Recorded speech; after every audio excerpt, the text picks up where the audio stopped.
Hi, hello, what's up? Welcome to Tax Slider. Today we're going to look at a very important discussion of input tax credit. We'll continue our series of revision lectures. My name is Shivakant and I'm a chartered accountant. So let us move quickly. First, what is the eligibility for a person to claim input tax credit? So for 16 subsection 1 gives us the conditions. Any registered person, so he has to first be a registered person, is entitled to take input credit on supply of goods or services or both made to him which are used or intended to be used in the course of furtherance of his business. So what are the conditions here? So he has to be a registered person first. A registered person is a person who registers himself under the GST law, whether voluntarily or if his turnover crosses a certain threshold limit and he registers himself, then he would be considered as a registered person who has a valid registration certificate. He is entitled to take input credit. So what is input credit? He can take credit if he is a registered person. So what exactly is input credit? We'll look at it.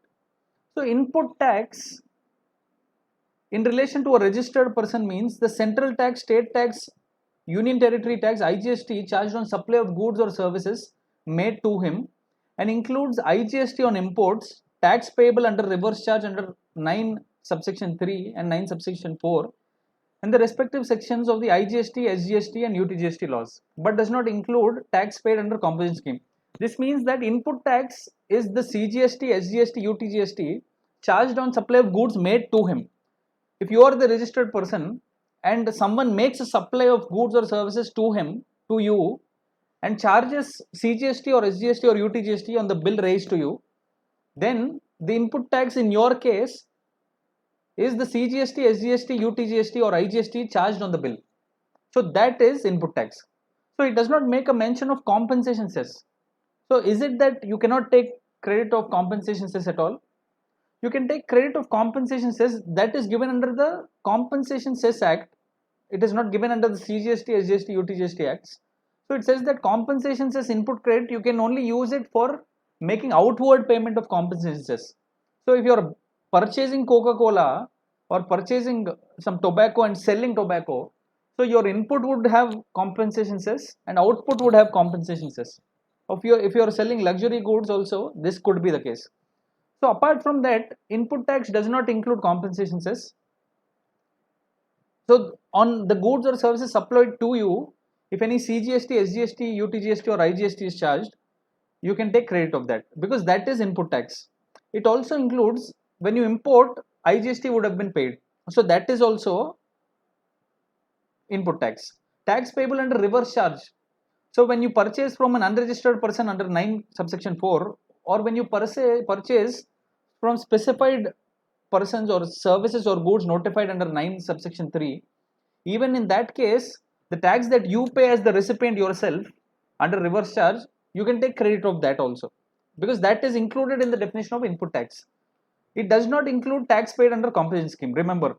So if you are an outward composition dealer registered under section 10 and you intend to pay tax quarterly under composition scheme or monthly under composition scheme, so that is something you pay it out of your own pocket, be it 1% or 2% or the 6% scheme for service providers. So you cannot collect, the express condition for you to opt that composition scheme is you cannot collect tax from the other person, you have to pay it from your own pocket. And one more condition is for a composition dealer is you cannot take input tax credit of anything. So with that condition only you are being granted registration. So you cannot opt for, you cannot take input tax credit at all. Input tax definition reinforces that by saying that it does not include input tax paid under composition scheme. All right. So now let us go back. So a registered person is entitled to take credit of input tax on supply of goods or services made to him. So if you are the registered person, then the supply of goods or services made to you, you can take credit, which are used or intended to be used in the course of furtherance of business. So one more condition is it has to be used in the course of furtherance of business. If you are using it for personal consumption, let us say you buy a laptop, you have a registered partnership firm and you are buying a laptop in the name of the firm but you are using that laptop for providing entertainment services to the partner's son. So that is never in the course of furtherance of business. It is for the personal use of the partner's son. Or let us say you're giving it to the director for his personal use. He uses it for non-official purpose. So that is something which cannot be taken credit of. So one more condition is it has to be used or intended. Even the intention to use, I buy it, I'll use it for business at a later date. I just keep it there. So even the intention to use at a future date for business purpose is also okay. I can take credit of that. So what are the conditions? A registered person, it has to be input tax. It is in respect of supply of goods or services made to him, and it has to be used in the course of furtherance of his business or with an intention to use. Even the intention to use is okay. So what does 16 subsection 2 say? No person shall be entitled to take input credit unless he is in possession of the tax invoice, debit note, self invoice, proof of payment, ISD invoice, bill of entry. Now the document should be in your hand for you to take credit. It could be a normal tax invoice, it could be an ISD invoice distributed by an input service distributor, it could be a bill of entry. For an importer, for him to take credit, he has to have the proof of bill of entry. Okay, when you are taking credit under of payments made under 9 subsection 3, you are paying tax as the recipient under reverse charge. So there is a rule which says that you have to raise a self invoice yourself. The invoice has to be raised yourself. He does not use the term self invoice. This is a term coined by the people in general. So he says that you have to raise the invoice yourself, being the recipient liable to pay tax. So that is something you have to have possession of. You have to make that invoice and keep it with you for you to take credit of the tax paid by you. And there has to be proof of payment also. So that person paying tax under reverse charge, he has to have proof of payment with him, the challan that he pays. He has received the goods or services. Registered person shall be deemed to be the recipient in case of bill to ship transaction. So there has to be physical receipt of goods or services. It is very difficult to say if I have received the services or not. It is because it is intangible. A chartered accountant, if he provides services, when can the client say he has received the service? It is difficult. When I incorporate a company, maybe when the incorporation certificate is given, I can say that the service is fully provided. But in software and all, it is very difficult, but we have to look at the audit trail. Where is it leading to? But in case of goods, you have to have physical delivery of the goods. Till the goods are not received in your factory, you cannot take credit of those goods. If the goods are still in transit, the bill has received, the bill has reached you, you cannot take credit only when, and you made the payment also. You have to hold the taking of credit. You cannot show it in your GSTR 3B. You can pass a holding entry saying that input tax credit to be taken and take it when the goods are actually received in the factory. All right. And what is the situation in case of a bill to ship transaction? In this case, A supplies goods to C at the direction of B. So here the person who can take credit is B. B can take credit. The registered person, here he says that B can take credit even though he does not receive the goods. A is delivering goods directly to C. In this case, an exemption has been given. Even if the goods are not received by B, then he can still take credit. Registered person shall be deemed recipient in case of bill to ship transaction. So even if the goods are delivered to C at the direction of B, when the goods are received by C, the deemed recipient would be B. Alright, B can take credit when the goods are delivered to C. So that is one thing. Tax has actually been paid to the credit of the government. This is a brainless rule, but that is how it is. For a purchaser or recipient of goods to take credit, he has to ensure that the tax he pays to the supplier, that is credited to the government's account. So how would he know that?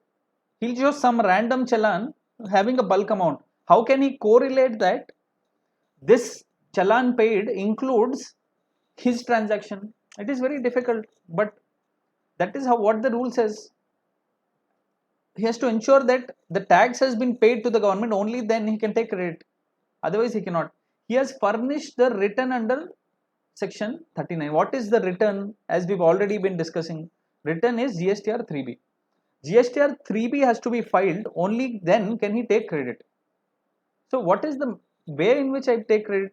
Essentially, some return has to be filed to show that I have credit, I am taking it. So that is 3B.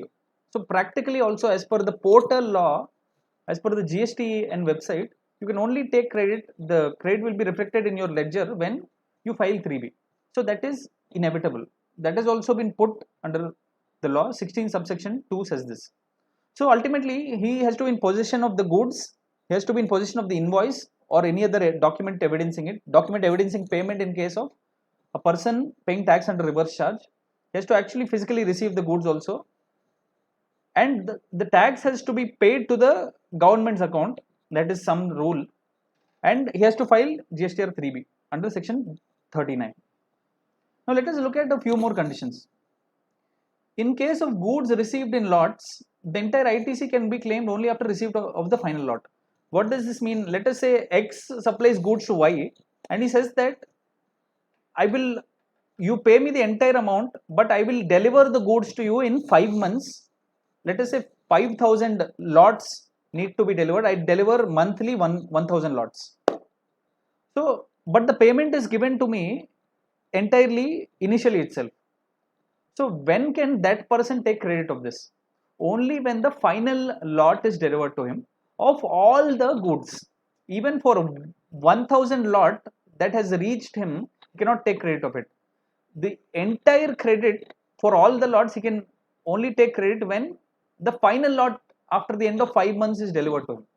So that is one rule which causes him inconvenience, obviously, because why shouldn't he take one? It is unfair, to be frank, but that is how it is now.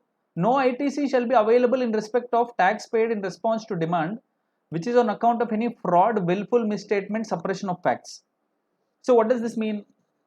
A demand notice, a show cause notice is issued on you under section 75 saying that you have not paid tax due to willful misstatement, suppression of facts, or some fraud, and it has been proved that it is due to fraud. You have not paid it voluntarily, even though you know that you need to pay tax, you have not paid it. So in this case, the tax, when you pay it, you cannot take credit, because this is something you needed to do it earlier. Because you've not done it, I am penalizing you by not giving credit of it.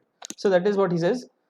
Now the payment to supplier of goods or services in respect of value and tax has to be paid within 180 days from the date of issue of invoice by supplier.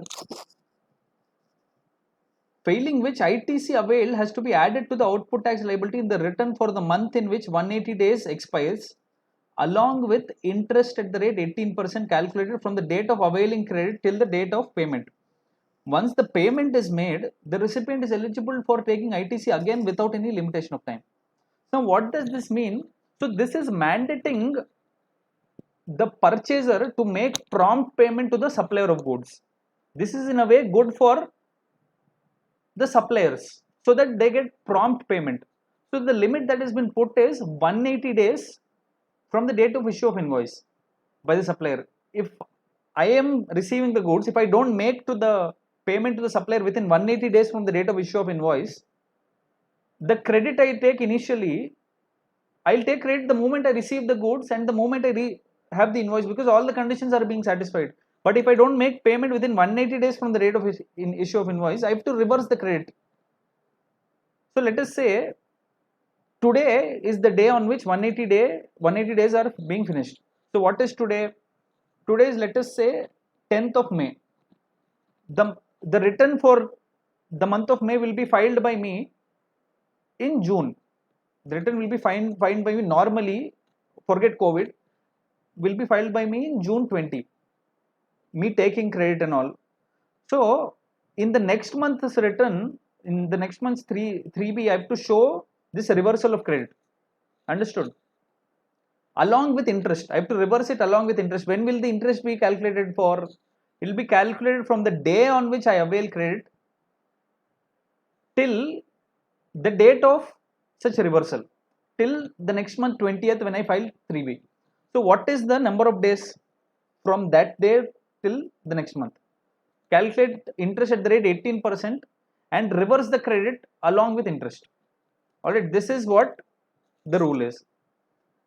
So this is the same for the recipient of goods as well as services. One more thing we need to remember is, so it is not all lost for me if I don't pay. When I make payment, let us say after 1 year from now, or let us say 10 years later I pay. Because it happens for chartered accountants, the bills are collected. We don't know when the payment will come, but it will come. So when I make the payment later, after 10 years, then I can take credit of it. There is no limitation period. Normally, the time period for claiming credit in respect of an invoice is when till the due date for filing return for the month of September of the next financial year. But for this case, there is no limitation period. You can claim the credit when you make payment. Alright, that is what one thing we need to remember. So let us look at 16 subsection 3. The registered person can either claim depreciation under IT Act on the tax component in respect of capital goods and plant and machinery under the provisions of Income Tax Act, or ITC under the GST law, but not both. This means that, let us say I purchase plant and machinery for 10 lakh rupees and 80,000 is the ITC. So in my books of accounts, I show the value of plant and machinery as 10 lakh 80,000 rupees and I claim depreciation on the 10 lakh 80,000 rupees. So here I am claiming depreciation as expense in the profit and loss account every year. So I am claiming input credit also on the 80,000. So this will be a double benefit to the person actually doing it. So the act does not allow this. You either take depreciation under the Income Tax Act 1961 or you take ITC under the CGST law 2017. You cannot do both. That is what 16 subsection 3 says. Now look at 16.4. The due date for taking ITC in respect of invoice pertaining to a financial year or debit note. What is a debit note? He raises a debit note on me. That means that I have to pay him more. The value of sale has been escalated by some reason or the other. Maybe it is contractual. So if he raises a debit note, or if I miss to take credit in respect of an invoice that is received by me, I can take credit of that invoice in respect of a financial year till the due date for furnishing a return under 39 for the month of September, 3B for the month of September. Officially, GSTR 3B has been made a return under section 39, which was previously GSTR 3, or due date of actually filing annual return, whichever is earlier. If I file the annual return GSTR 9 before 20th of September, then the final date for taking credit in respect of a missed invoice is the date of actually filing annual return, that is GSTR 9. Anyway, the annual returns are being extended by huge proportions, 1 year, 2 years even. So that should not be an issue. So the earliest of this date is when I can claim the credit for. Now this we've already looked at. Now where goods or services are used by a registered person for business and non-business purpose, the input tax credit shall be restricted to the extent it is attributable for business purpose. Now when I use the goods that I purchase for my business and for personal use, the credit will be restricted to the extent that I use for, let us say I can easily bifurcate. I purchased 10 goods. And 5 goods I am using for my business and 5 goods I am not using for my business. So I take the bill wise invoice for 5 goods and I take credit of it in my 3B. And for the remaining 5 goods I will not even enter it in my 3B. So it is simple for things that I can clearly identify. But in certain cases it is very difficult for me to identify which goods I've used it for my business and which goods I've not used it for my business. In those cases, the mechanism has to be prescribed and it has well and truly been prescribed. Now, where goods or services are used by a registered person for effecting taxable as well as exempt supplies, see, the credit shall be restricted to the extent used for taxable supplies. what are taxable supplies? Remember here that taxable supplies include zero rated supplies that are given under the IGST Act, which are export of goods or services or supply to a SEZ unit or a sales developer. So these two are also, if I make an export or a supply to a SEZ unit also, even in those two cases also I can take credit. They cannot be treated as exempt supplies. Now exempt supplies for this purpose, what are exempt supplies? Include sale of land and building except value of activity specified in paragraph 5 of schedule 2, where the entire consideration has been received after issue of completion certificate, where transaction securities, and also includes supplies on which tax is payable under reverse charge. Now what are exempt supplies? It includes sale of land and building, pure sale of land and pure sale of building, which does not include any construction activities. The completed building is being sold to a customer. The land is being sold as it is without any plotting and doing any kind of development works. As it is, the land is being sold. So that is not treated as exempt supply, because that is clearly listed in schedule 3 also. So what will exempt supplies include? Sale of land, so that is also included in exempt supplies, and sale of building. So if a building is being sold where a part of the consideration is received by me before issuance of completion certificate, so it is actually being treated as supply of service as per schedule 2. So that is not being coming under my exempt supplies. What is coming is only two things. Exempt supplies are sale of land and building as it is without any construction, being fully completed building and land as it is. The third thing is sale of securities. Sale of securities is also to be treated as exempt supplies and should be counted for reversal. And the final thing is, when I pay tax, when I supply manpower services or security services to any private organization, the person responsible to pay tax is the recipient. So the security service provider has to reverse the credit taken in respect of services supplied to the private organization.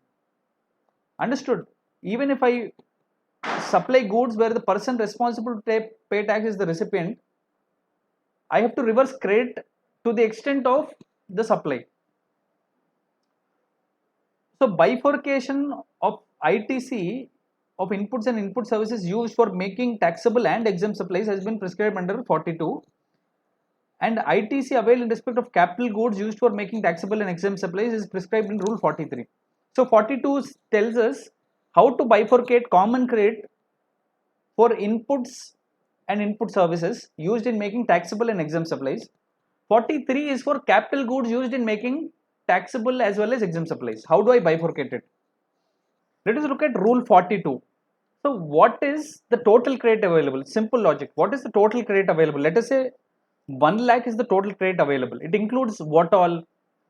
The credit used exclusively for making taxable supplies, alright, exclusively for making exempt supplies, 2. It is used for making business supplies, 3. It is used for making exclusively non-business supplies, 4. It is used for making everything, but I am unable to bifurcate. Alright, so these are the 5 things that are possible. So the total credit, the clubbing of entire thing is T. Look at this.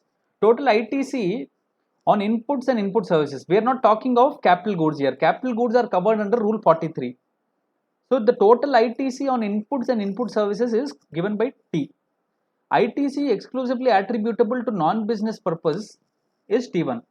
So we have a clubbing of everything in T. Now ITC attributable exclusively for non-business purpose.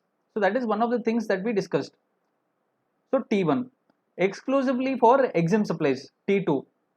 So these I clearly remove it because they cannot be taken credit of, because I know they are being used for non-business. I know that they are not being used for exempt. So T1, T2 ineligible ITC. So things that I know, like I purchased a two-wheeler for my company, or I purchased a four-wheeler which I cannot take credit of, passenger vehicle, a Mercedes Benz is being purchased for the director's purpose. I cannot take credit under section 17 subsection 5, blocked. So I know that these cannot be taken credit of clearly, so I remove it from the total credit. T1 is exclusively for non-business, T2 for exempt, T3 for ineligible. Now this has to be credited to the electronic credit ledger under GSTR 3B. So T minus C1 is T minus T1 plus T2 plus T3. Alright. So this is directly credited to the electronic credit ledger under GSTR 3B. Now ITC attributable exclusively for making taxable supplies. Now in this T, what is included is also, I know what is being used exactly for making taxable supplies. So that I've already credited to the electronic credit ledger, but I want to know what is the common credit for bifurcation. So from this, I will remove what is used exclusively for making taxable supply, which is T4. So C1 minus T4 will give me ITC attributable to exempt supplies. All right, ITC attributable to which gives me the common credit. It gives me C2, C1 minus T4. Understood? So this is what I need to break up into what is to be used for exempt supplies and what is used for taxable supplies. Understand? So how do I do it? So D1 is the ITC attributable to exempt supplies equal to C2 common credit into E by F. What is E? What is E? What is F? E is the exempt turnover for the tax period. F is the aggregate turnover in a state for the tax period. So turnover in a state relates to that registered person who is registered in that state. So if a company has multiple registrations in multiple states, for each registration this calculation has to be done separately. All right. So what does E mean? The total of exempt supplies for a tax period. Let us say this will be calculated monthly for monthly taxpayers and quarterly for quarterly taxpayers. So this has to be done monthly. The turnover in the month for that taxpayer which is exempt is E. Remind you that E includes the aggregate value of land that has been sold, if any, only land if I sell. Alright, completed building if it is sold, the total value of that building is also taken for this purpose. And what is F? And value of transaction in securities is also included in the exempt supplies, remember. So value of securities to be taken for E is 1% of the transaction in value in securities. Let us say 50 lakh worth of trades are being done by me. Alright, 50 lakhs. So 1% of that is what? 50,000. So 50,000 will be the value to be included in E. But for land, if I sell land in the name of the company for, let us say, 20 lakh rupees, the 20 lakh has to be included in E. So C2 is the common credit calculated as told above. E is the value of exempt turnover, and even exempt supplies include non-taxable supplies like petrol, diesel, ATF, tobacco, liquor, alcohol, which is outside the purview of GST. That is also to be included in E. And mind you that in case of, let us say I sell alcohol, on that the state excise duty is levied. That excise duty should not be included in the value of E. Only the sale value should be included in calculation of E. What is F? The total turnover in the state includes taxable as well as exempt turnover should be used for calculating F for this tax period. So both these are for the same tax period. Now C2 into, so this will give us the common credit attributable to exempt supplies. So that is D1. Now what will we do with D1? ITC attributable. So now we know that these are being used for exempt supplies and for business and non-business purpose. So I have to remove the common credit which is used for non-business purpose also. So ITC attributable to non-business purpose, which are used partly for business and partly for non-business, is D2 into 5% of C2. D2 equal to 5% of C2. What is C2? The common credit into 5% is D2. So this is an assumption that 5% of the credit is being used for non-business purpose. So what is that 5%? It will give us D2. Now from the common credit, I have to remove D1 and D2 for me to get the common credit which I can take credit of. So C3, which is the remainder, is C2 minus D1 plus D2. C2 minus D1 attributable to exempt supplies and D2 attributable for non-business purpose. So this is the common credit which I can actually take credit of. Now remember, I'm actually crediting the entire amount to the electronic credit ledger. Alright, this includes common credit also. So this is being added to the electronic credit ledger. So what do I need to reverse? I need to reverse to the extent it is attributable to exempt supply. So I need to reverse under rule 42 C2. I need to reverse under rule 42 D1 and D2. So C2 is the common credit. I need to reverse D1 and D2. Right? What is being reversed under rule 42 is actually D1 and D2. So C3 is just to get a figure of what is actually the amount of common credit which I am actually taking credit of. Understood? Now let us look at a few points. D1 and D2 will have to be reversed in GSTR 3B or DRC 03. I can use GSTR 3B for showing the reversal under rule 42, or I can use DRC 03 also. That is one thing. It shall be calculated every year. Now this is being done on a monthly basis. At the end of the year, I again do it for the entire year. The entire year's credit, I make a calculation like this and see if any excess credit has been taken or some less credit has been taken. It shall be calculated every year, and any excess credit claim shall be reversed with interest at the rate 18% from the first day of the succeeding financial year till the date of payment by September. All right. So what does this mean? Let us say I've taken excess credit. I need to reverse it now. So for financial year 1920, I get to know it in May. I calculate it in May. Now I have to reverse this excess credit along with interest. Interest will be calculated from 1st April 2020 till the day I file the return. So when do I file the return for making payment? For May, I'll file in June 20.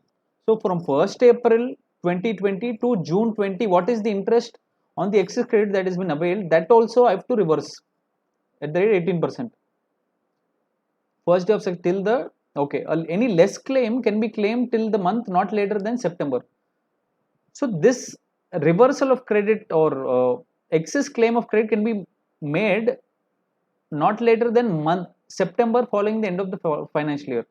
So till September month, what is September month's due date? October. Till October, I can take credit of this.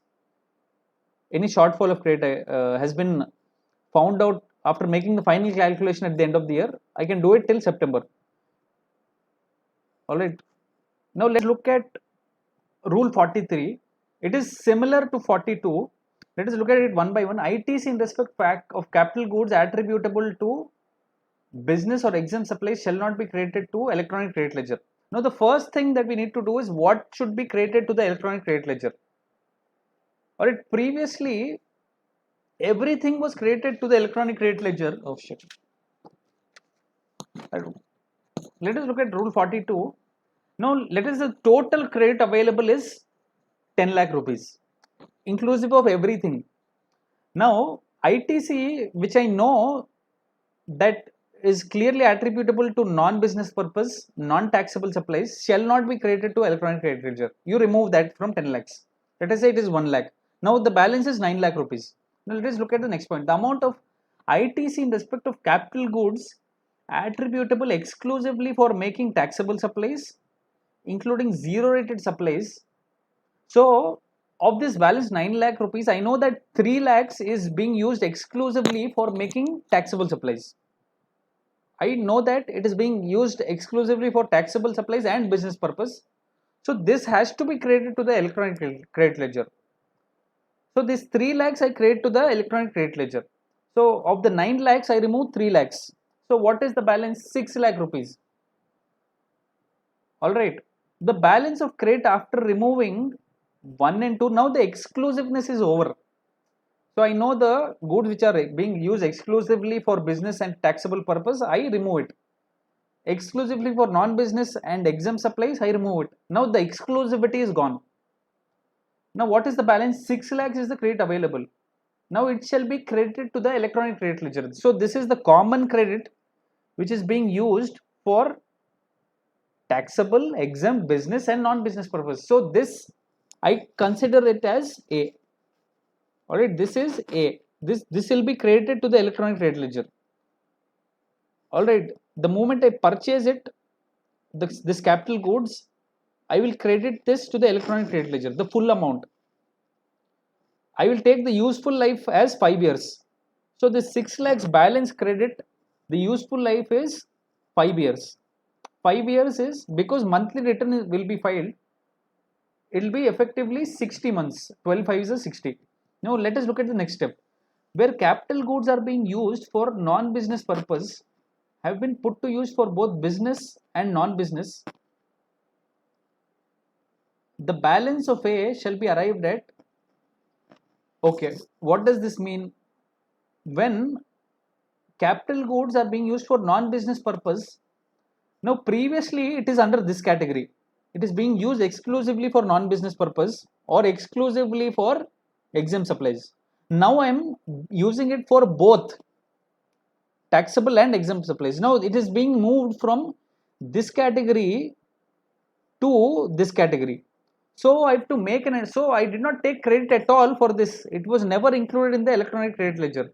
Now I have to add this amount to the electronic credit ledger. So how do I do this? Let us say 10,000 is the credit in respect of this. Useful life is 60 months as we already know. Now let us say 10,000, I reduce it at 5% per quarter or part thereof. So 5% per quarter is 5 10. Now effectively for a year it is 20%. So 1,000 per year for 10,000. So for after 2 years 2,000 will be gone. Alright, after 2 years 2,000 will be gone. The balance of credit left is 8,000 rupees. So the 8,000 credit I have to, because this is common credit now, I have to add it to A. That will also be added to A at the beginning of the year, because from this year I am using it for both purpose. So effectively what is the credit available for us? 6 lakhs plus this 8,000. 6 lakh 8,000. Already understood? This is what this means. The aggregate of A credited to the electronic credit ledger shall be treated as TC. The aggregate of A for all the capital goods. I calculate this A for each capital goods. For every asset I calculate it. Now I club all this for all the assets. All of A put together is TC. Understood? For all the capital goods. Okay. Now previously I use it exclusively for taxable purpose. Now where is it? This one. Now I am using it for both. It has to be coming under common credit. Now previously I took the entire credit of this. Now I have to reverse a certain amount of credit. What is that? I have to calculate in the similar manner. Let us say it is 10,000. I use it for 2 years. So what is the credit available? 8,000 rupees. I have to add it to TC. It will be added to TC. Now the amount of ITC attributable to a tax period. Now we understood that capital goods useful life is taken as 5 years, effectively 60 months. Now I want a monthly figure. Okay, the total figure is TM, the total figure is TC. Now I want a monthly figure which is TC by 60. What is TC? For our discussion it was 6 lakh 8,000 rupees. But for we take a round figure, let us ignore this, let us ignore the 8,000. 6 lakhs by 60 would be what? 6 lakhs by 60 would be 6,000 per month. So TM would be 6,000. Now this is 6,000 is per month the common credit. Alright, per month the common credit. per month common credit which is used for taxable, exempt, business, non-business. So for calculating what is used for exempt purpose, I use this formula again, TM into E by F, exempt supplies for this month divided by total supplies including exempt and taxable in a state for that registered person. So this give me the amount of ITC to be reversed. So this I will reverse. So what will be reversed is TE. Understood? So this is what rule 43 is. So let us assume 6,000. So what have I credited to the electronic credit ledger? So here it was 10 lakh rupees. Now let us we've assumed that ITC attributable to non-business exempt supplies was 1 lakh rupees. All right, we ignore that. Now the amount attributable to exclusively for making taxable supplies is 2 lakh rupees. So that we've already created. So the balance of 6 lakh rupees, we've already taken it to the electronic credit ledger. From that, what needs to be removed every month is this 6,000 rupees, this 1,000 rupees. Understood? So this is what rule 43 gives. It gives us what TE is, what every month needs to be reversed. Now TE along with interest shall be added to the output tax liability during every tax period of the useful life of the concerned capital goods. As long as the capital goods are within the books, I need to keep on reversing TE every month. Exempt supplies do not include services by way of extending deposits. So for calculation of the E by F, it does not include any deposit I make in the bank, the interest that I get, that should not be considered as my turnover. Value of supply of services by way of transportation of goods by vessel from custom station of clearance in India to a place outside India shall also not be included. Value of land and building shall be the same adopted for, so because I told you that E shall include the value of land sold, the value of building sold, when it is sold, when it is fully completed. So the value to be adopted is the stamp duty value. Value of security is taken as 1% of such security. Now let us come to an important discussion of block credits. Quickly let us dive into it. 17 subsection 5 gives us the block credits. The first one, what is blocked is motor vehicles used for transportation of passengers excluding motor vehicles having seating capacity of more than 12 passengers including driver is blocked. Except when used for further supply of motor vehicles, registered person for imparting training and driving of such motor vehicles including used in making outward supply of transportation of passengers. So what does this mean? Any motor vehicle, the definition of motor vehicle is any motor vehicle which runs on a motor having a cc of more than 25 cc. It is very common, even a two-wheeler has a very high cc. So almost all motor vehicles come under motor vehicles, be it a two-wheeler or a four-wheeler or a six-wheeler or eight-wheeler, anything is a motor vehicle. But remember, I cannot take credit of motor vehicles for passengers. Goods transport vehicles I can blindly take credit of that. So for motor vehicles also I can take credit of certain things, like what if the motor vehicle has a capacity of holding more than 12 passengers. Let us say Infosys hires a bus for its employees, it can take credit of this. Alright, from picking up and dropping them from their house to the office, it can take credit of that motor vehicle even though it is for the purpose of passenger travel, because the capacity is more than 12, it can take credit of that motor vehicle purchased. Alright, now if let us say you are a dealer of motor vehicles, you are Bajaj showroom, you purchase and sell motor vehicles, that is your business. So those people are allowed to take credit of motor vehicles purchased even though it is a motor vehicle for transportation of passengers, because it is my line of business.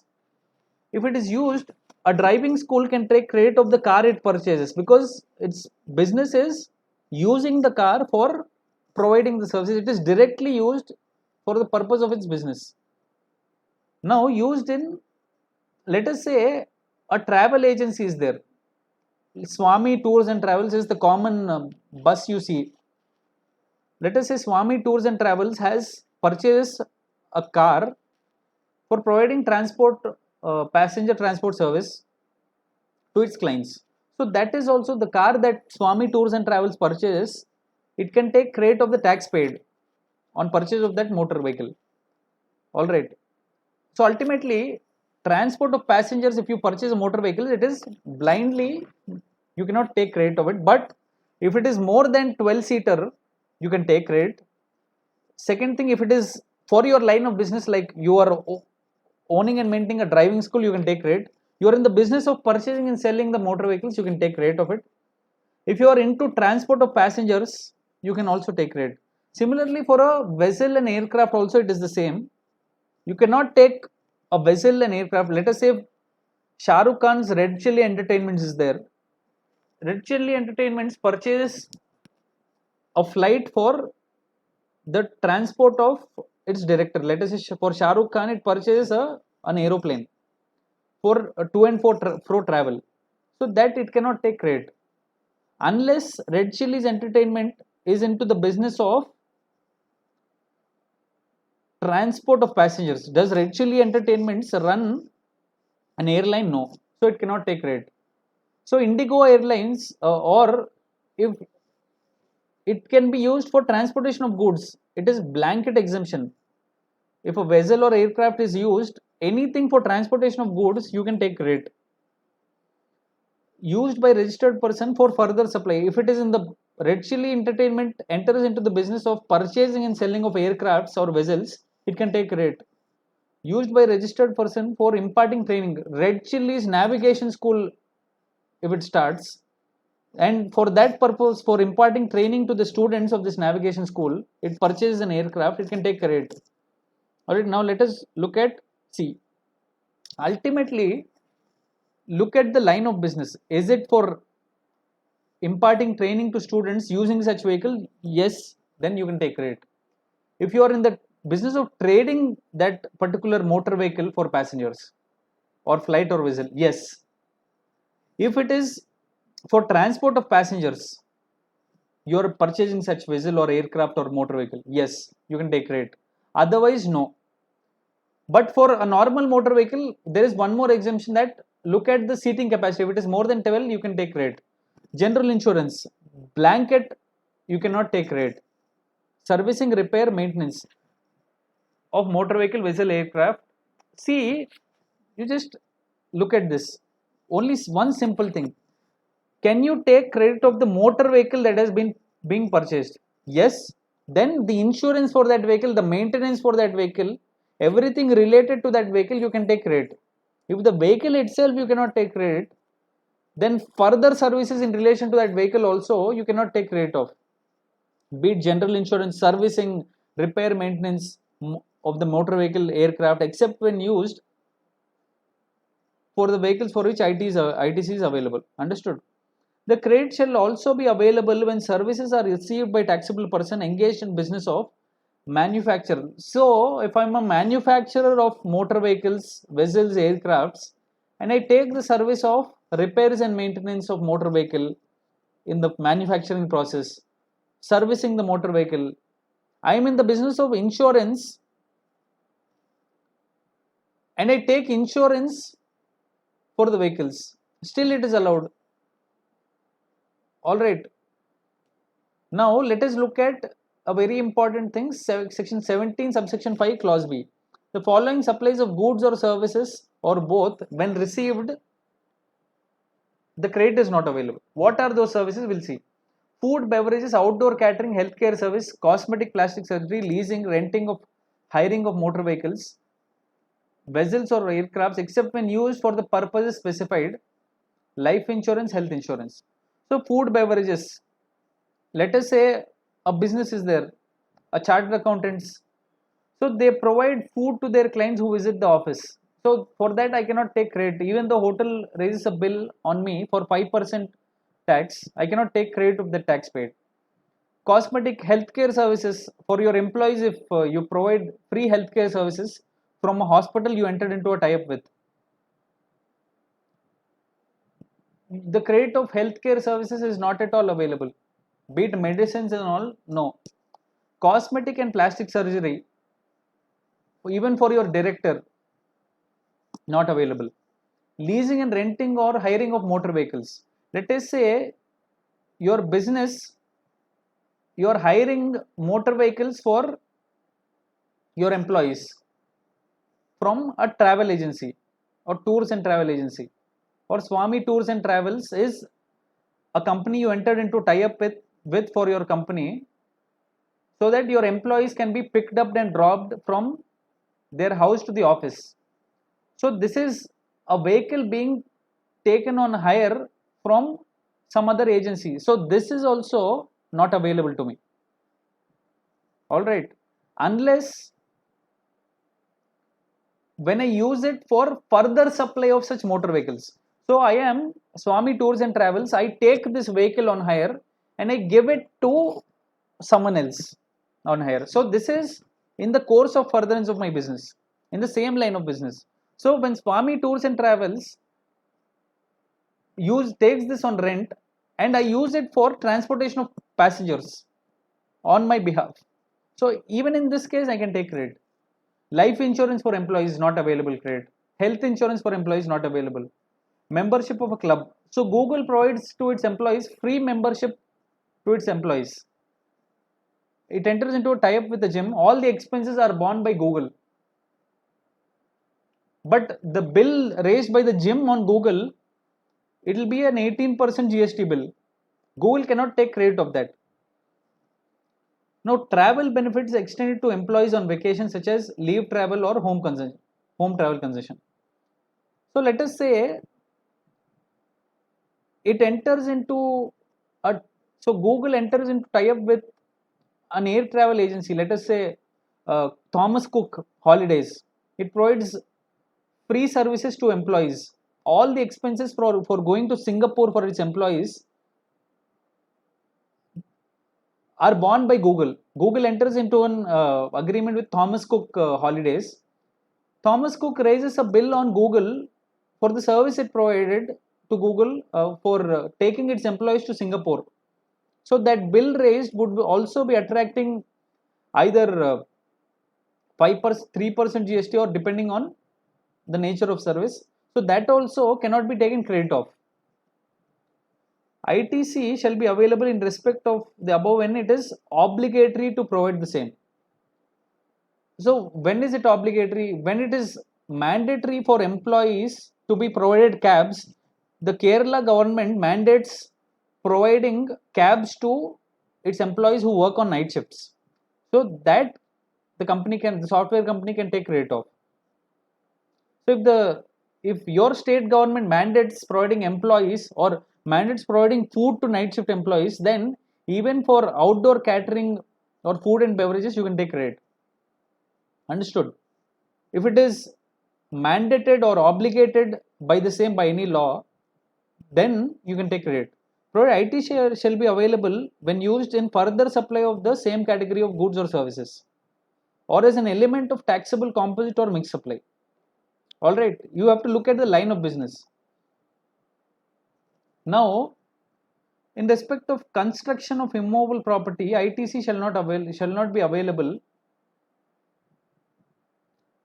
on works contract service received, goods or service received by a person for constructing his own account.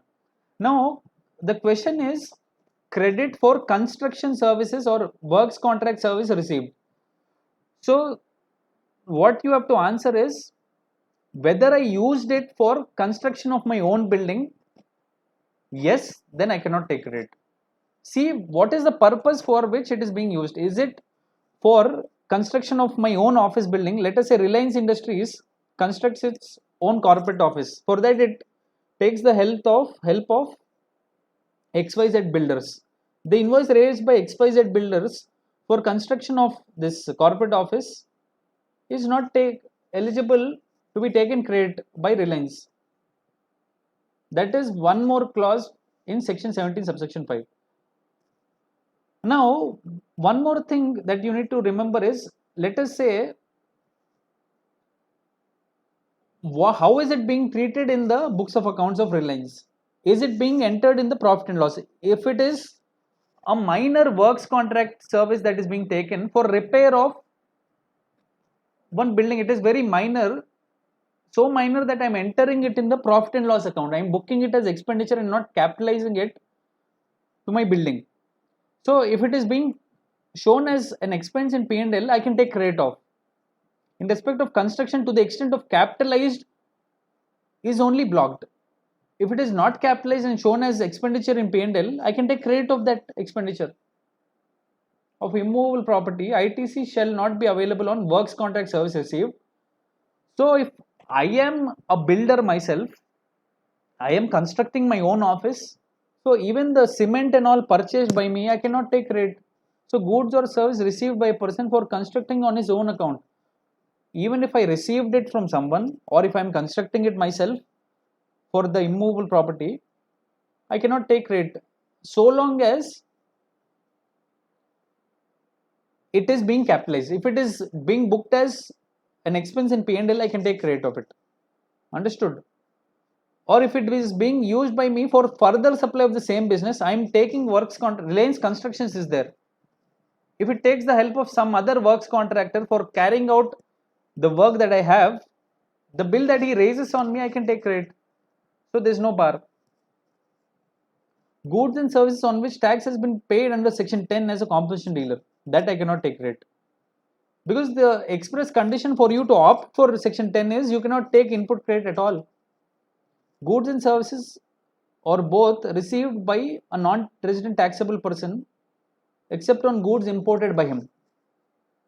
So a non-resident taxable person cannot take credit at all except on goods. The only lenience given to him is you can take credit on goods imported by you. That I am giving. Goods and services used for personal consumption, not available. Goods stolen, destroyed, written off, disposed of by way of gift or free samples. See, free samples has a curious case. There is no consideration element at all involved in the supply. See, a biscuit is given as free sample. It is put at a medical shop saying that it is free sample. Okay, it is in the course of furtherance of business. Okay, it is sale. There is a form of transfer of property involved. It is a form of supply. It is in the course of furtherance of business. But the key element missing is consideration. Consideration is not there. So it is not at all a supply. Free samples does not involve consideration. Hence it is not a supply unless covered under Schedule 1. If it is made to distinct persons, then it would be supply. If it is made by principal to agent, it would be supply. Permanent disposal of business assets without consideration, supply. Buy one get one scheme, if you look at 2 packets at the cost of 1, actually inside the transaction the price of both the packets is included in the price that is giving you. It is just a gimmick. The value of both the packets is being added to the price at which he is being sold. He is just marketing it in such a way that I am giving you one for free, but actually the price of both of them are being included in the price to which it is being sold to you. So the taxability depends on, let us say he gives me a bottle free for the coffee packet that I buy. So the value of bottle is also actually included in the price. You have to see in this case, is it a composite supply or a mixed supply? So if it is naturally bundled in the ordinary course of business and it is of taxable supplies, then identify what is the principal supply and it will be treated as supply of principal supply. Otherwise, it will be a mixed supply, and what attracts the highest rate is treated as a supply of that taxable supply. Now, discount schemes like buy more and save more established before the time of supply are to be excluded. So, discounts given are excluded from the value if certain conditions are satisfied, which we'll discuss in valuation. The discount is given at the time of entering into supply itself, before supply. The terms are agreed before itself, then the discount will be removed from the value of supply. All right. Now goods stolen, so I purchased some goods and those are stolen before sale. So those stolen goods worth of ITC that I have availed, I have to reverse it off. Even if it is destroyed by fire, I cannot take credit, I have to reverse that. It is written off because they are no longer useful, they are out of demand, I cannot do anything, you have to reverse the credit. Even if I give it as a gift, I have to reverse the ITC that I have availed on those goods. ITC under special circumstances. It is given by section 18. Section 18 subsection 1 clause A. A person who has made an application for registration within 30 days from date of registration, liable for registration. A person who has taken voluntary registration under section 25 subsection 3, I can take ITC in respect of inputs contained in semi-finished goods or finished goods lying in stock on the day immediately preceding the date from which he is liable to pay tax or the date of grant of registration. They have to submit a form in ITC 01 within 30 days from the date of giving particulars of such stock. So what does this mean? It means that, let us say I have taken registration newly. Alright, new registered, I am not liable to registration because my turnover has not crossed the threshold limit, but still I voluntarily opted for registration as per section 25 subsection 3 as told here, or I'm actually required to register myself because my turnover has crossed the threshold limit of 1.5 crores or 20 lakhs as the case may be for a trader of goods or service provider, and because of that I've taken registration within 30 days from the date on which I am liable for registration. In that case, so what is the stock available to me, because I'm actually carrying on the business before registration, the stock which is in hand will be the stock I would be selling. So I need to get credit of that stock, otherwise there will be cascading effect. I would have paid some tax on the stock that I purchased.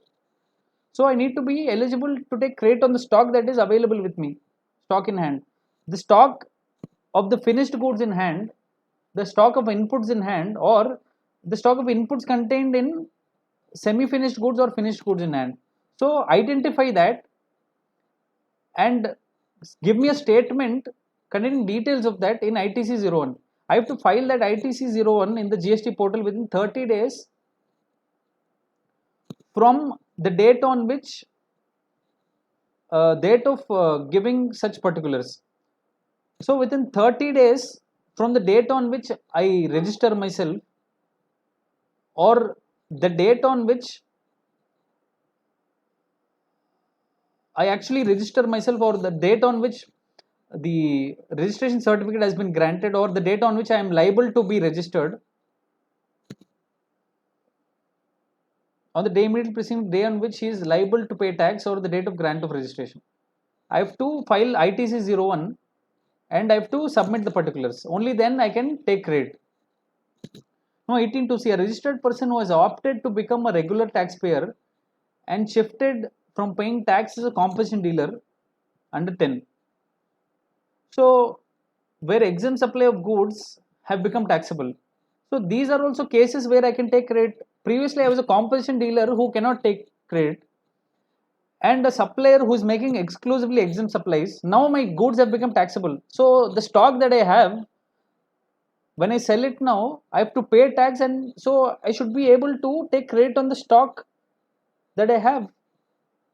So now I'm being allowed credit, provided now he can take credit in respect of inputs in stock, inputs in semi-finished goods or finished goods in stock, and capital goods. Previously in section 18.1, I am being allowed credit only in respect of inputs and inputs and not capital goods. So here for a composition dealer and a person whose goods have become taxable, I am allowing him to take credit in respect of capital goods also. Because a newly registered person, I just cannot give him credit of capital goods also. A newly registered person, I just cannot give him the credit of capital goods. He'll bring all sorts of capital goods and ask credit. So a person who has already registered under the act, so in case of such persons, I will give credit of capital goods also. But not all the credit in respect of capital goods. I will reduce 5% for per quarter from the date of invoice in respect of capital goods. Let us say 2 years back I purchased capital goods and the credit in respect of the capital good was 10,000. 5% per quarter or 20% per year I will reduce from the ITC, and as of today what is the credit available, only that would be eligible for him. So for that ITC 01 needs to be filed within 30 days from the day on which he is liable to pay tax under normal scheme or when the supply becomes taxable. He has to give details of the stock of inputs, capital goods. So if the credit to be taken exceeds 2 lakh rupees, a CA certificate also has to be attached. Now one more rule is that ITC can be availed within 1 year from the date of invoice. Let us say goods are lying in stock and that goods pertain to 3 years back goods. The invoice for those goods was issued to me 3 years back, which remain unsold. I cannot take credit of that good. Only 1 year goods or less. So though this is calculated based on invoice value. Understood? So ultimately what does this say? For newly registered business within 30 days or person who has opted for voluntary registration, he can take credit of inputs lying in stock, inputs in respect of finished goods lying in stock or semi-finished goods in stock, not capital goods. I have to file ITC 01 within 30 days. A registered person who is paying tax under composition dealer can also take credit in respect of inputs and capital goods also lying in stock. A person whose goods which were exempt previously now have become taxable, he can also take credit of inputs and capital goods lying in stock, but I will reduce the ITC in respect of capital goods at the rate of 5% per quarter or part thereof. Even if it is half quarter, I will reduce full amount, because when I have to give benefit to the SSC, I will try to take the maximum credit away. So the more the credit is trimmed off, the better it is for the government. So even if it is part thereof, the full quarter credit is trimmed off. So ITC 01 needs to be filed within 30 days. If the aggregate amount of credit being taken in ITC 01 form is exceeding 2 lakh rupees, then a certificate from CA is also required to be obtained. Now let us look at another case where there is a transfer of business by way of amalgamation, demerger. So to put it clearly, where there is a transfer of business by way of amalgamation, demerger, transfer, lease, including death of proprietor, with specific clause for transfer of liability. Remember, this is very important. There has to be a clause for not just transferring the assets but also liabilities. Only then this will be applicable. So in this case, what should I do? The transferor needs to file ITC 02. So the question is, the credit, so the business is being transferred to another registered person. So the credit that I have in my credit ledger should be transferred to him. So what is the process? The transferor, the person who is transferring the business, needs to file ITC 02. In case of a demerger, the ITC shall be apportioned based on value of assets of the new unit specified in the scheme of demerger. What is a demerger? Let us say X has two units, unit 1 and unit 2. Alright, unit 2, it's only unit 2 is being transferred to someone else. Unit 1 is being kept with me. So this is a demerger. Unit 2 is being demerged into someone else. So the credit of unit 2, how do I bifurcate? The credit for all the 2 units combined is there, let us say with me. It is 1 lakh. So what is the value of assets of unit 1? What is the value of assets of unit 2? Let us say it is 10 lakhs. Split into 5 lakhs each. So this 1 lakh credit will be apportioned in the 1:1 ratio because the value of assets are equally split. So 50,000 will go to unit 2 and this 50,000 will be transferred to that other person. ITC 02 will be filed by the transferor and the transferee will accept it. When he accepts it, it will be automatically credited to his electronic credit ledger. Alright, the form shall mandatorily be accompanied by a certificate from a CA that the change in constitution has been done with specific provision for transfer of liabilities. So the CA has to certify that this transfer of business is being done with specific clause for transfer of liabilities. Not just assets are being transferred, liabilities are also being transferred. That is what the certificate should state. In case of a registered person having multiple registrations in each state, who intends to transfer the ITC to any newly registered places. Now, let us say Reliance Limited has one unit in the state of Maharashtra. It wants to split this one unit into two. It wants to set up another unit and transfer certain assets to its second unit. Okay, it obtains a separate registration in the same state. So it has two registrations within the same state now. So the credit that is available with the first unit needs to be transferred to the second unit, because a part of the assets of unit 1 are transferred to unit 2. So how do I transfer the credit, a part of credit of unit 1 to unit 2? That will also be transferred based on the value of assets. The details in ITC 2A shall be filed within 30 days from obtaining separate registrations. ITC shall be transferred in the ratio of value of assets held by the new entity at the time of registration. So in the same way that the credit is distributed in this case based on value of assets, in the same way this will also be attributed. Now we look at the reverse case, 18 subsection 4. Previously we looked at, I am a composition dealer now opting for paying tax under section 9. Now what happens, or a person whose supplies were exempt now become taxable. Now what happens if the reverse case is the situation? That means I am a regular taxpayer opting now for compensation scheme, or my supplies were taxable, now they become exempt. Now what should I do? Or a person has cancelled registration. What is the situation in case of ITC?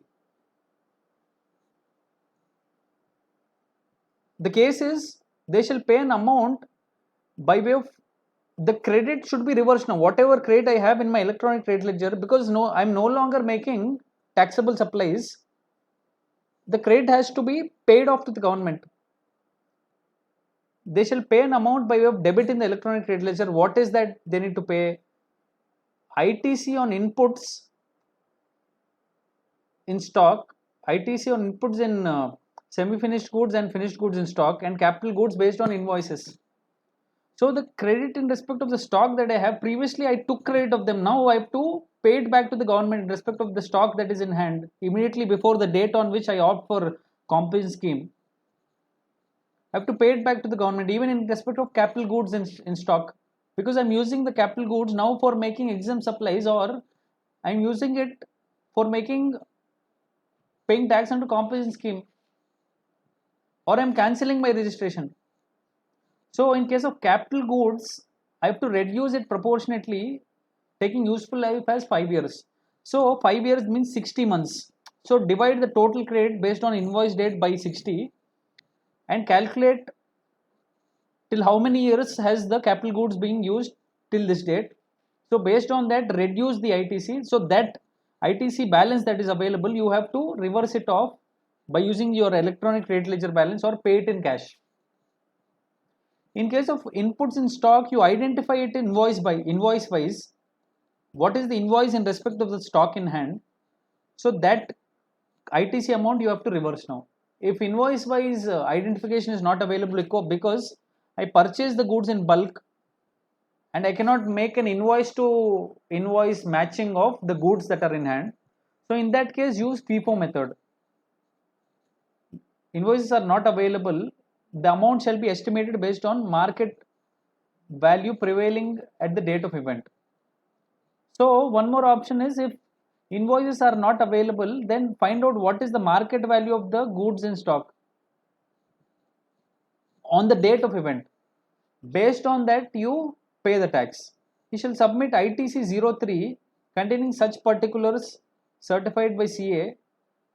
So if he does have any goods in stock, he needs to get a certificate from a chartered accountant that whatever is being shown is correct. Even if I cancel my registration, whatever stock of goods in hand I have, the credit in respect of that stock I have to reverse it. I have to give details in ITC 03 along with a certificate from a chartered accountant. Alright, now input service distributor, simple. Look at Byju's for example. Shah Rukh Khan advertises for Byju's. So the advertisement, the bill raised by Shah Rukh Khan on Byju's is not just for one branch of Byju's in one state, it is for the entire branches. So what Shah Rukh Khan does is, he raises an invoice on Byju's ISD, input service distributor. So this ISD distributes the value of service to the entire branches because it is being equally used by all the branches. So how does this distribution happen? So an ISD registration has to be separately taken, and the only purpose of ISD is to distribute the ITC. It raises another ISD invoice. Let us look at this. ISD shall distribute credit of central tax. Now central tax shall be distributed as central tax or IGST. Now state tax shall be distributed as SGST or IGST, depending on if the person to whom the ISD is distributing is in the same state, it can be distributed as SGST. If it is in a different state, you have to mandatorily distribute it as IGST. So it shall distribute credit of central tax, state tax, UT tax as IGST in case recipient is located in a state different from the state in which ISD is registered. ISD distributor shall issue ISD invoice containing details of ITC being distributed. The credit distributor shall not exceed the credit available. See, the ISD cannot distribute credit in excess of the credit it receives from the Shah Rukh Khan invoice. If the invoice raised by Shah Rukh Khan has 10 lakhs as input credit only, it cannot distribute 12 lakhs to its branches. It can only distribute to the extent of 10 lakhs. It shall be distributed to the recipient. See, to whom it is attributable. Let us say some research and development services have been obtained by this ISD for development of 2 branches of the total 10 branches. So I have to attribute or distribute this credit only to the 2 branches to which it is attributable, because it is not for the development of the other branches that I am taking this service. So the only branches to which it is to be distributed is to the branches where they are directly attributable. Now the ITC attributable to more than one recipient shall be distributed amongst those to whom the input services are attributable in proportion to the turnover in the state of such a recipient to the aggregate turnover of all such recipients to whom input service is attributable and which are operational. Alright, when I can directly identify the branches to which the service is attributable, then no problem, distribute it to those branches. If I am unable to identify, then distribute based on this formula. So C1 is the person to whom the credit is being distributed. C is the total ITC to be distributed. T1 is the turnover in the state to which distribution is happening. T is the aggregate turnover. Let us say 5 branches are there, of which 1 is not operational. So only 4 branches I have to distribute. So the turnover to be considered is total turnover of only 4 branches. T1 is 1 branch, turnover of 1 branch. Alright, C is the total ITC. So total ITC to be distributed into turnover of the branch to which I need to distribute divided by total turnover of all the branches to which it is attributable and which are operational. Non-operational branches turnover should not be taken because I don't need to distribute it to that branch. The IST shall separately distribute the amount of ineligible. So the C total ITC should include eligible credit as well as ineligible credit. Even blocked credit should be distributed for the sake of distribution, but while claiming it, it will only claim to the extent credit is available, not ineligible ones. Input tax credit available. So monthly this ISD which obtains a separate registration has to file GSTR 6 within 30 days from the end of the month. So for the month of May 2020, ISD has to file a return by 13th of June in GSTR 6. Now ISD cannot accept RCM invoices. No sir. because its only purpose of establishment is to distribute normal input crate, not reverse charge. Reverse charge invoices cannot be raised on ISD. Now let us go back. Relevant period. So what is relevant period? So the turnover should be taken for the relevant period. The relevant period is financial year preceding the year in which credit is to be distributed.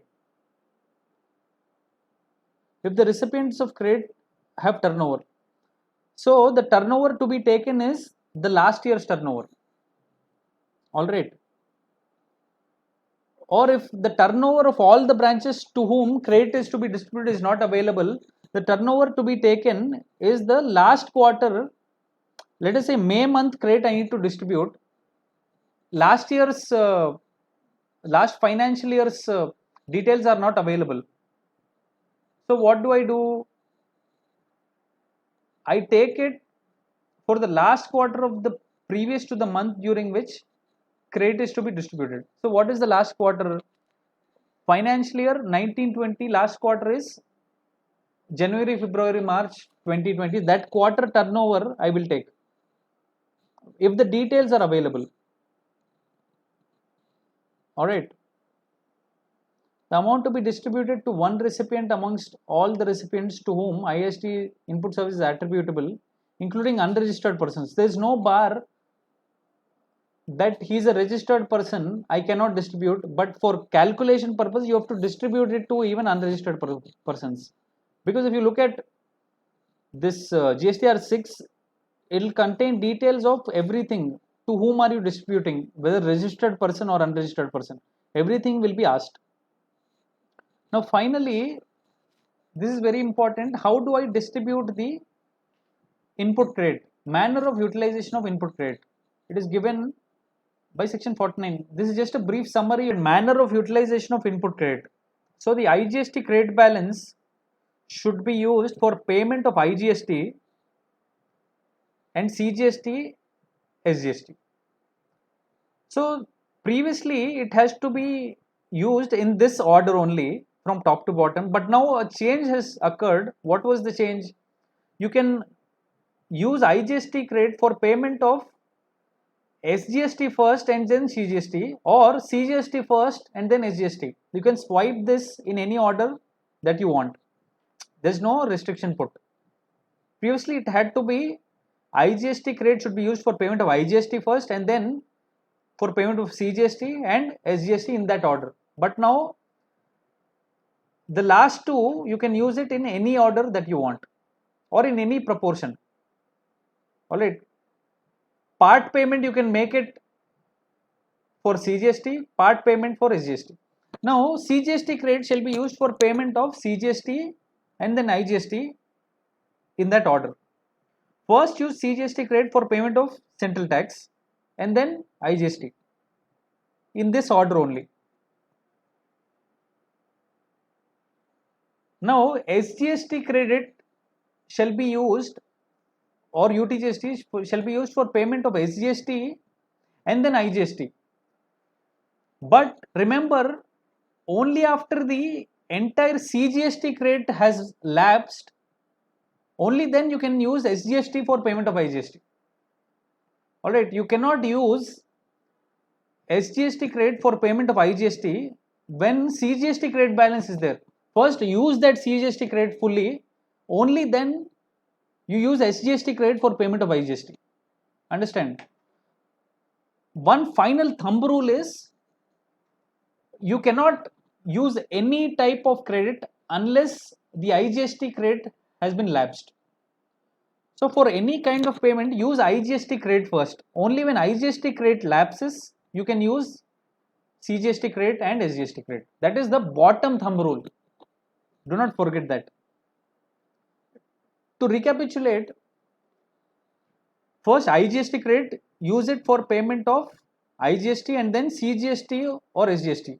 SGST and CGST, you can use it in any proportion or order. Use IGST credit for payment of SGST first and then CGST. It does not matter. Now CGST credit can be used for payment of CGST and IGST. in that order only. SGST credit can be used for payment of SGST and IGST only if no CGST credit balance is there. If CGST credit balance is there, you have to use that for payment of IGST. Only if that CGST credit has lapsed, then you can come to SGST credit for payment of IGST. And the bottom thumb rule is use IGST credit first for payment of any tax. Only if IGST credit has lapsed, you can use any other type of credit. That is the thumb rule, which is very important. Otherwise, your entire problem or whatever you're doing will go wrong. Understand? So this is the manner of utilization of credit. Thank you very much.